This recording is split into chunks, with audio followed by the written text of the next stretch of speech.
Apakah sektor komoditas sudah berakhir? Jangan kemana-mana, nonton video ini sampai selesai ya, and stay tuned.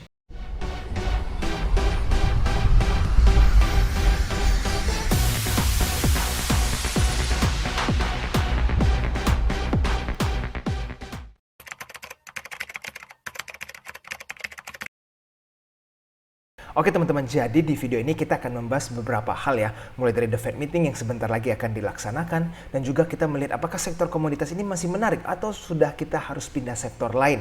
Nah, di penghujung video juga kita akan mengupas ya, ada satu saham yang menurut saya cukup under value. Yuk langsung saja kita mulai. Nah, pertama-tama saya ingin mengucapkan welcome ya, selamat datang bagi para penonton yang baru ketemu channel AJ Invest. Jangan lupa untuk follow Instagram kami di ajinvest.official untuk mendapatkan informasi terbaru seputar saham. Nah, teman-teman jangan lupa juga setiap hari Minggu jam 8 malam, teman-teman selalu bisa ikutan Clubhouse bersama AJ Invest untuk mendalami ilmu saham lebih banyak lagi supaya teman-teman semakin jago menganalisa saham. Nah, coba kita lihat yang satu ini. Laporan inflasi baru saja keluar. Nah, ini bulan Maret. Laporan inflasi ternyata naik lagi ya teman-teman, dari 7,5 jadi 7,9. Nah, tetapi untungnya adalah ini sesuai dari forecast para expert analis. Mereka juga memang sudah memforecast atau memperkirakan 7,9. Nah, sekarang kita tinggal tunggu nih bulan depan. Ini kira-kira inflasi Amerika seperti apa? Karena para analis melakukan forecast naik lagi nih 8,2% dan ini terus sepertinya akan meningkat. Sekarang apa nih yang harus kita lakukan saat melihat data yang satu ini? PR teman-teman dan PR saya juga adalah kita harus melihat di tanggal 15 sampai 16 Maret, yaitu sebentar lagi ya, FOMC meeting ini akan dilaksanakan ya. Jadi teman-teman, sebenarnya di bulan Maret ini mereka sudah akan menaikin suku bunga ya. Cuma kita tidak tahu seberapa besar kenaikan suku bunga. Perkiraan saya ini range yang akan terjadi ya, dari antara 0,25% sampai 0,75%. Jadi kalau teman-teman seumpama kenaikan suku bunga 0,25 sampai 0,5 itu tidak akan terlalu create panic di dalam market. Tetapi kalau sudah di atas itu ya 0,75 atau bahkan 1% for whatever reason, nah itu harus hati-hati, kita harus menganalisa lebih dalam lagi karena itu berpotensi membuat panik di dalam market. Jadi teman-teman, apakah kita perlu panik nih sekarang melihat bahwa beberapa hari lagi akan ada The Fed Meeting? Nah, sekarang teman-teman saya ingin ingatkan ya, jangan panik, jangan panic selling ataupun tiba-tiba teman-teman hysterical karena melihat akan ada The Fed Meeting. Logikanya begini.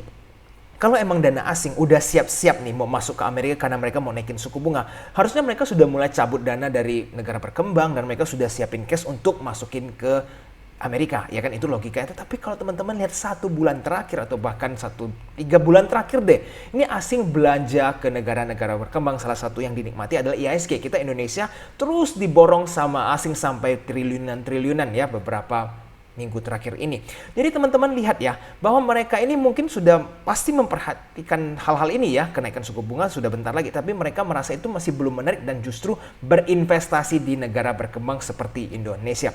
Jadi teman-teman, kita jangan panik kalau asing masih suka dengan IHSG. Kenapa kita harus terburu-buru jual atau panic selling cuma karena The Fed mau meeting beberapa hari lagi. Nah, jadi teman-teman, kita juga tetap harus perhatikan 1 minggu ke depan ini dana asing seperti apa. Nanti pada saat The Fed sudah mengambil keputusan, itu asing keluar atau tidak. Kalau asing nggak keluar, kita santai-santai saja tetap berada di dalam saham karena IHSG masih aman, asing masih percaya dengan IHSG.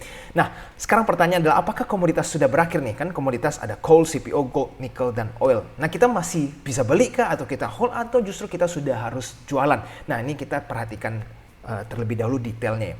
Kalau untuk CPO, kita bahas CPO dulu deh. Menurut saya CPO sekarang sudah kurang menarik ya. Kenapa kurang menarik teman-teman? Coba perhatikan yang satu ini. Ini harga CPO itu di Juni 1, berarti kan ya ibaratnya mulai memasuki semester kedua. Ini harganya sudah di 3.008 dan kita lihat mereka terus naik sampai ke 5.000 ya. Itu adalah di akhir tahun 2021, berarti semester kedua di 2021. Ini harga CPO luar biasa fantastis sekali dibanding tahun-tahun sebelumnya. Dan sekarang masukin tahun 2022, kita lihat harganya hampir mencapai 7.000, bahkan beberapa hari sempat sentuh harga 7.000. Ini spektakuler sekali kalau kita compare dengan harga sebelum-sebelumnya. Ini sudah all time high lah ibaratnya. Nah, sekarang pertanyaannya kenapa harga saham CPO seperti ini? SIM, LSIP, ALI, MS ini belum sampai ke peak mereka. Nah, ini yang perlu kita analisa lebih detail lagi. Coba kita gunakan laporan keuangan sebagai salah satu case study ya.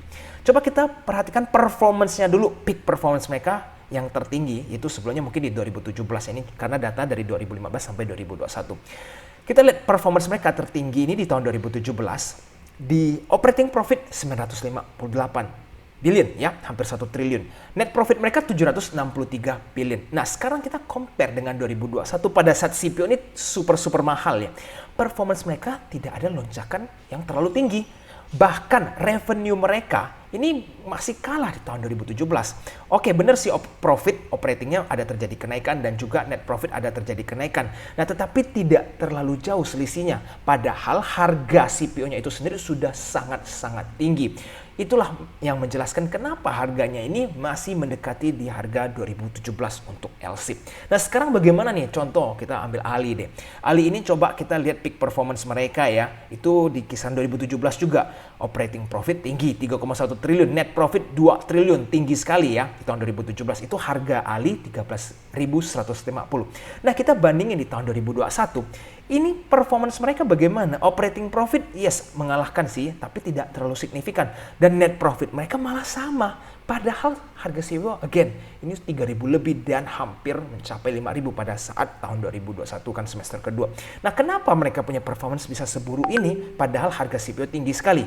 Nah, itu yang menjelaskan kenapa harga saham Ali ini masih belum terlalu tinggi kenaikannya. Mungkin nanti kalau memang mau rally akan mendekati harga 2017 karena performance-nya kan kurang lebih sama. Tetapi kalau teman-teman mengharapkan dia naik sampai 20.000 ke atas, ini akan sangat sulit walaupun harga CPO ini sudah sangat-sangat tinggi. Nanti teman-teman ya perlu perhatikan lagi kuartal ke-1 ya di tahun 2022 seperti apa performance mereka dengan harga CPO 5.000 ke atas. Jadi teman-teman kalau mereka punya net profit tidak terjadi lonjakan yang sangat signifikan, ya teman-teman harus pertanyakan apakah masih mau pegang saham-saham CPO.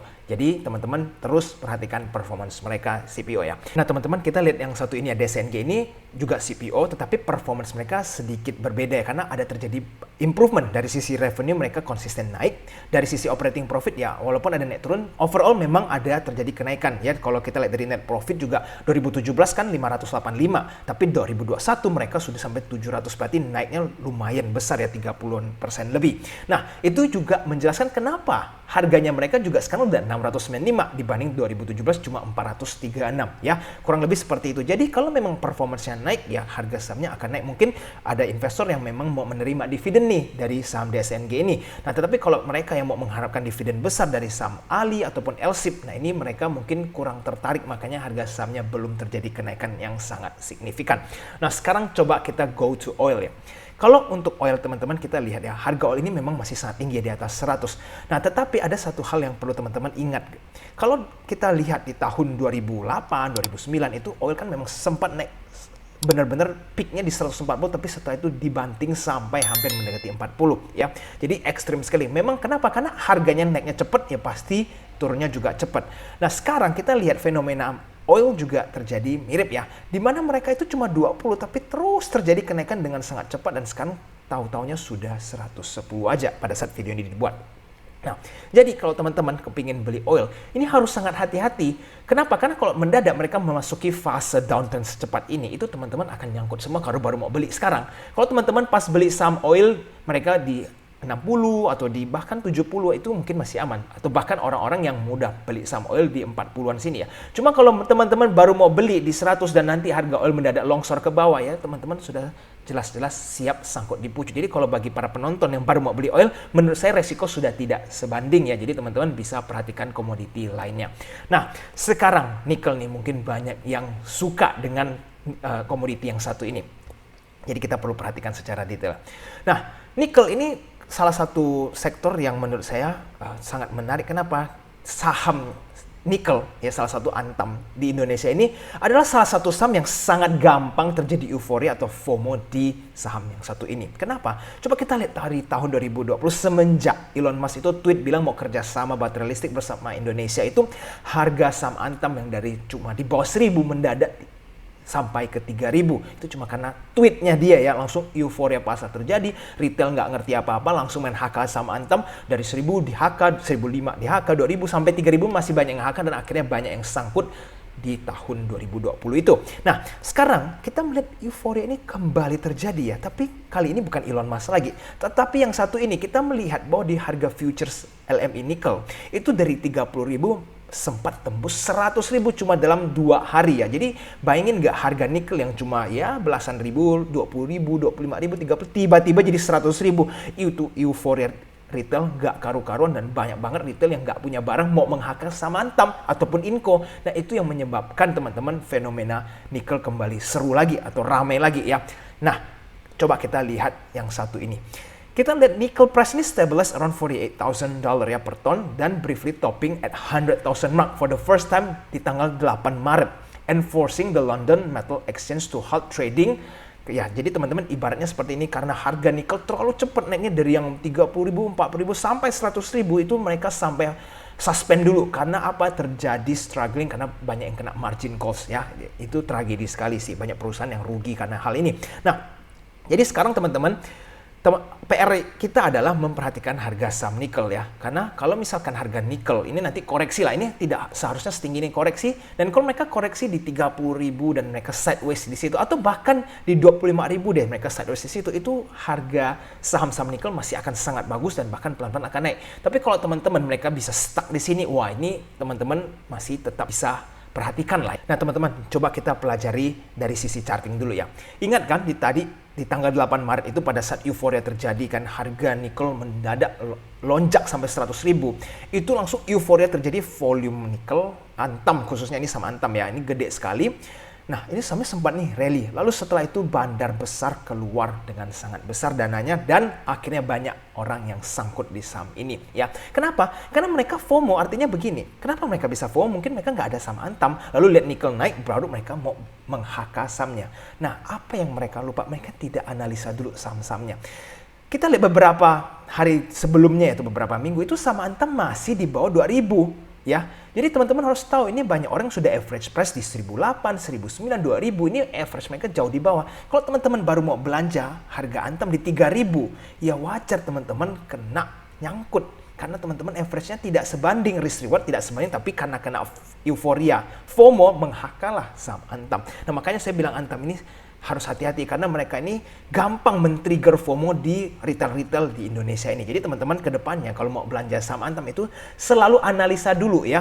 Broker summary-nya, average price bandar di mana. Jangan lihat berita langsung mau FOMO. Jangan sampai nanti kejebak di saham seperti ini yang dimana gampang trigger FOMO. Nah sekarang harga Antam di kisaran 2.500 ya. Dan kita lihat ada mulai stabil nih harganya.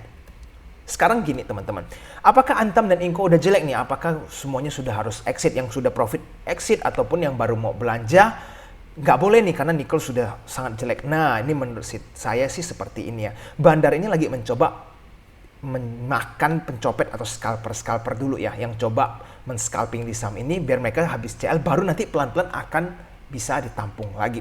Nah kenapa saya bisa berasumsi seperti ini ya? Coba kita lihat ya setelah terjadi penurunan kemarin, benar nggak asing mulai kembali membeli saham Antam dan Inco kembali, ya kan? Jadi pada saat tanggal 8 puncak-puncaknya itu bandar TP, asing pun exit. Lalu setelah itu mereka kembali beli lagi nih saat retail mulai terjadi cut loss. Nah jadi teman-teman kita lihat ya, ini adalah Antam yang di sebelah kiri dan yang Inco di sebelah kanan.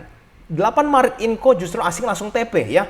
Logikanya begini, harusnya asing kan juga ikut euforia ya kan, lihat naik nih nikelnya. Tapi mereka juga mengerti bahwa retail ini banyak yang menghakal sahamnya karena kenaikannya tidak wajar. Mereka gunakan kesempatan itu untuk profit taking karena kapan lagi bisa jual banyak barang di harga seperti itu kalau saat melihat retail FOMO seperti ini. Nah kalau kita lihat Antam juga sebenarnya ini saya lihat ada dana-dana asing yang retail yang menghakal saham ini. Jadi kita lihat tanggal 8 itu masih hijau. Kalau teman-teman lihat ini banyak big player juga keluar. Nah di tanggal 9 ini banyak benar asing yang keluar ya, mereka profit taking. Nah akhirnya sahamnya gap down. Dan setelah itu apa yang terjadi? Setelah retail mulai cut loss karena mereka sangkut ya. Kenapa mereka sangkut? Karena mereka FOMO, haka di pucuk. Setelah cut loss, asing mulai kembali terjadi pembelanjaan. Inco juga kita lihat 9, 10, 11 asing malah borong kembali pada saat retail mulai takut dan mulai cut loss. Nah jadi teman-teman kalau saya perhatikan sih masih cukup menarik ya untuk saham Antam dan Inco. Kalau teman-teman ada harga di bawah, hold aja sahamnya. Tetapi kalau teman-teman yang baru mau masuk, yes, tetap harus analisa, jangan main asal beli. Lihat dulu apakah asing terus belanja untuk 1 minggu ke depan. Kalau memang iya teman-teman mau mulai nyicil, boleh. Tetapi kalau asing mulai jualan ya teman-teman tunggu koreksi dulu sampai nanti banyak retail yang FOMO ini sudah cut loss, baru teman-teman mulai belanja. Jadi teman-teman, ini menjadi sebuah peringatan ya. Jangan FOMO belanja saham apapun, mau itu Antam, mau itu Inco, mau ini saham nanti di lainnya. Kalau dengar informasi atau mendengarkan euforia di news, jangan terburu-buru untuk menghaka saham tersebut. Oke. Jadi teman-teman, seperti tadi saya bilang, bagi yang average price di bawah mau hold silahkan. Kenapa? Karena nikel ini harganya masih tinggi, ya masih 30.000 lebih. Bahkan nanti kalau dia koreksi sampai di 20.000 dan mereka sideways di 20.000 sampai 25.000, itu menurut saya performance nanti Antam dan Inco ini masih akan sangat spektakuler sekali. Karena harga seperti itu, lihat aja laporan keuangan mereka sudah sangat fantastis untuk tahun sebelumnya. Nah, dan kita lihat kebutuhan baterai listrik juga akan semakin meningkat untuk beberapa tahun ke depan. Dan kalau semakin banyak electric vehicle yang diproduksi, maka baterai akan semakin tinggi produksinya dan kebutuhan semakin meningkat, nikel akan diuntungkan. Jadi teman-teman, don't worry, terus analisa Antam dan Inco. Yang penting kita harus cari entry point yang menarik bagi yang belum punya. Kalau yang sudah punya, hold, masih sangat bagus kok saham kedua ini. Nah teman-teman, next sector apa nih setelah komoditi ya? Saya sudah sering mengingatkan ya, after commodity, there will be property. Saya sudah ngomong ini bahkan dari akhir tahun lalu ya. Dan kita lihat 1 minggu terakhir ini BSDE sudah naik, SMRA naik ya, naiknya juga lumayan belasan persen dan ini properti semua. CTRA naik 15%, MMLP naik 6%. Jadi teman-teman bisa mulai melihat ya 1 minggu terakhir mulai terjadi kenaikan di sektor properti. Nah, kalau saya melihat bahwa memang dari komoditi beberapa big fund ini mulai ada yang melakukan profit taking dan mereka mengalirkan dananya ke sektor properti. Kan itu kenapa menjelaskan sektor properti ini secara kompak mulai terjadi kenaikan karena ada big money yang mulai mengisi saham-saham ini. Nah, jadi teman-teman, tetapi sebelum itu, sebelum teman-teman tinggalkan semua komoditi ataupun takut dengan komoditi ya, ingat ya nikel tadi masih bagus. Nah, dan selanjutnya saya mau ingatkan bahwa sektor coal masih sangat bagus. Nah, untuk penjelasan yang lebih lengkap nanti teman-teman bisa ikutan Clubhouse ya bersama Edge Invest untuk menanyakan lebih detail seputar coal. Nah, bagi teman-teman yang belum punya saham di sektor properti sama sekali, teman-teman sekarang saatnya nih sudah mulai bisa melirik ya, karena harganya sudah mulai naik, money sudah mulai masuk ya, big money. Teman-teman kalau ada lihat terjadi koreksi atau technical correction ya, teman-teman bisa mulai entry untuk masuk ke sektor properti ini. Karena nanti setelah semua sektor komoditi selesai, properti yang akan diuntungkan. Nah teman-teman, jika teman-teman merasa channel ini bermanfaat, teman-teman bisa support dengan hanya menekan tombol like di bawah ini dan subscribe channel ini supaya teman-teman bisa membantu video ini tersebar luaskan ke semakin banyak penonton lainnya. Oke teman-teman, sekarang kita selanjutnya sudah punya saham ini atau belum ya? Kita lihat dari sisi revenue. Oke, mungkin dari revenue overall tidak terlalu menarik. Kenapa? Karena growth-nya ya tidak terlalu signifikan dari tahun 2019 ke tahun 2021. Ini 2020 karena ada COVID ya, jadi ada sedikit drop, tetapi overall mereka tetap ada terjadi pertumbuhan. Nah sekarang yang menarik adalah dari sisi net income-nya. Coba kita lihat di tahun 2019 ini performance net income mereka ini terjadi lonjakan yang lumayan menarik ya. Di tahun 2019 3,8, di tahun 2020 walaupun COVID ada kenaikan. Nah sekarang di tahun 2021 kita lihat ada potensi kenaikannya bisa signifikan. Kalau nanti kuartal keempat mereka ini performanya tidak rugi ya. Nah sekarang kalau sudah keluar, teman-teman justru harus segera analisa. Kalau mereka punya performance tinggi, teman-teman harus sangat perhatikan saham yang satu ini. Nah, sekarang kalau dari sisi charting bagaimana harganya? Di tahun 2019, ini harga saham ini itu range-nya dari 10.000 ya 11.000 dan kalau rendahnya kisaran 7.000 sampai 9.000. Jadi kalau saya ambil average-nya, saham ini bergerak di kisaran 8.000 sampai 9.000. Ini performance di tahun 2019 loh ya. Nah, sekarang kalau kita ambil data lebih besar di tahun 2018 pada saat puncak-puncaknya saham ini, itu performance mereka sebagus apa nih? Ternyata kita lihat ya. Dari sisi net profit mereka 8,5 triliun dan dari sisi operating profit hampir 13 triliun. Itu harganya belasan ribu ya. Nah, sekarang di tahun 2021 kalau kita analyze ya, ini kalau mereka nanti mendekati performance tahun 2018, maka saham ini akan juga mendekati di harga tahun 2018 belasan ribu dan sekarang harga sahamnya baru 8.000. Jadi teman-teman, kita perlu tunggu ya, ini kuartal keempat performance mereka bagaimana? Apakah akan spektakuler atau tidak? Kalau iya, teman-teman sangat layak untuk perhatikan saham yang satu ini. Kira-kira saham ini apa? Yaitu adalah INKP, teman-teman. Yes, ini adalah saham INKP. Jadi teman-teman tinggal tunggu nih. Sebentar lagi laporan keuangan mereka akan keluar, dan kalau sudah keluar teman-teman harus langsung segera bandingin nih dengan tahun 2018. Kalau mereka kurang lebih sama performance-nya, nah ini teman-teman harganya akan mengikuti ya. Tapi sekarang kita lihat dari sisi net foreign dulu, apakah mereka sudah mulai belanja saham ini? Ternyata dari weekly-nya ya, Januari sampai Maret, ternyata setiap minggunya asing sudah mulai asik-asik belanja saham yang satu ini. Jadi secara foreign flow sudah menarik. Nah sekarang dari harga pulp and paper nih ya, karena INKP kan berhubungan dengan pulp and paper. Di tahun 2018 itu ternyata harga pulp ini peaknya di 222 ya, dan tidak heran kenapa harga saham INKP di tahun 2018 itu belasan ribu, bahkan hampir mendekati 20 ribu. Nah sekarang harga pulp and paper ini juga sudah di atas 200. Nanti kalau misalkan beberapa minggu lagi atau beberapa bulan lagi atau beberapa tahun lagi pulp ini terus naik ya, tidak menutup kemungkinan nanti INKP ini juga akan sangat diuntungkan dari sisi performance, dari sisi margin, dan nanti harga sahamnya juga bisa mengikut naik. Oke, jadi teman-teman untuk sementara ini tren masih bagus, harga pulp and paper terus-terusan naik. Jadi teman-teman bisa perhatikan saham yang satu ini. Nah, jadi 2018 teman-teman lihat dari 5.000 mereka naik sampai mendekati 20.000 waktu itu. Ini luar biasa sekali karena harga pulp and paper juga naiknya secara ekstrim ya. Nah, sekarang harga INKP di 8225. Jadi ingat, PR-nya adalah tunggu laporan keuangan keluar. Kalau langsung net profit mereka tinggi atau tebel, nah teman-teman bisa expect kalau harganya ini nanti akan terjadi kenaikan. Dan nanti kalau misalkan harga pulp and paper ini terus-terusan naik ya, atau bahkan stay aja di atas 200 untuk beberapa bulan ke depan, margin INKP ini akan bagus, dan teman-teman juga harus perhatikan saham yang satu ini.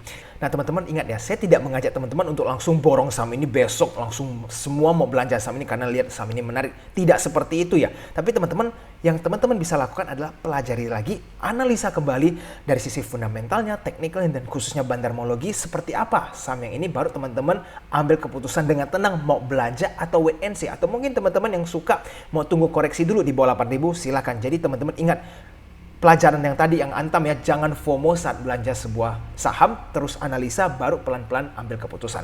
Nah sekarang kalau kita lihat dari bandarmologinya, saya ambil dari Januari ya. Ternyata saham ini sudah terjadi akumulasi. Saya ambil top 7 karena ini market cap sedikit lebih besar. ZP ini udah mulai nampung cukup banyak ya, 103. Ya ini lumayan besar. Dan kalau kita lihat dari top sellernya juga, ternyata memang ada akumulasi. Jadi nanti kalau beberapa minggu ke depan atau beberapa bulan ke depan akumulasi semakin besar, saham ini semakin menarik untuk teman-teman perhatikan. Oke? Nah, ada ekstra info yang ingin saya sharingkan ya di video hari ini. Coba kita lihat news ini ya. Harga pupuk naik 145%, petani sawit menggap-menggap. Lalu harga pupuk konsisten melejit. Apa sebabnya? Jadi teman-teman, kita lihat ini berita dari Februari sih. Saya ambil. Kita lihat harga pupuk memang secara konsisten naik. Nah, kalau memang teman-teman memahami ternyata pupuk ini ada langsung hubungannya dengan sektor CPO. Kalau semakin tinggi harga pupuk, nanti cost-nya CPO ini, kelapa sawit ini akan semakin tinggi. Jadi itu yang menyebabkan kenapa mereka punya margin juga agak sedikit tertahan ya. Nah, kalau teman-teman ada yang pakar di kelapa sawit, bisa tulis di kolom komentar di bawah juga ya, diskusi apa benar memang pupuk ini semakin naik dan ini menekan profit teman-teman yang bergerak di bidang kelapa sawit. Nanti bisa di kolom komentar kita bahas. Nah, jadi teman-teman, kalau kita melihat oke, ini memberikan dampak kurang baik terhadap sektor CPO ya. Tetapi di satu sisi kita bisa melihat sebuah peluang nih. Berarti kalau memang harga pupuk naik terus, saham-saham atau sektor-sektor yang bergerak di pupuk mereka akan diuntungkan. Nah, sekarang teman-teman bisa melihat ada PR buat teman-teman nih. Ada nggak ya saham-saham yang bergerak di bidang pupuk dan bisa dapat keuntungan dari kenaikan harga pupuk ini? Nah, saya tidak akan bahas di video ini, takutnya nanti video ini kepanjangan. Tapi kalau teman-teman ada saham idea beberapa saham yang teman-teman mungkin sudah pantau ya, karena mereka memang bergerak di bidang pupuk dan harga pupuk terus-terusan naik, teman-teman bisa tulis di kolom komentar di bawah. Oke, video hari ini sampai di sini ya teman-teman. Ini ada 2 video yang sangat bagus untuk teman-teman nonton, karena bagi pemula ini teman-teman akan mendapatkan insight yang sangat besar ya.